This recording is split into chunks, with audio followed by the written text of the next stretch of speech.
Le fait que M. Poilievre n'ait pas réussi à se faire élire dans sa propre circonscription, comment c'est reçu, ça, chez vous?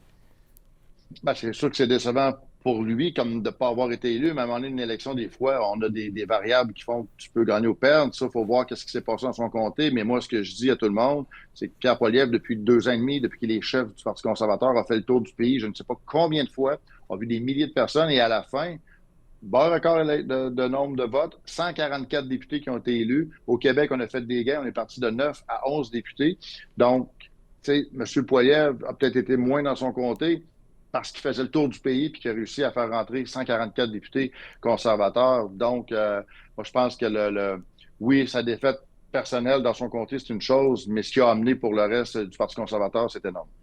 Sauf qu'il se retrouve sans siège. Ça va pas un peu Ouais. compliquer votre action, ça, quand même?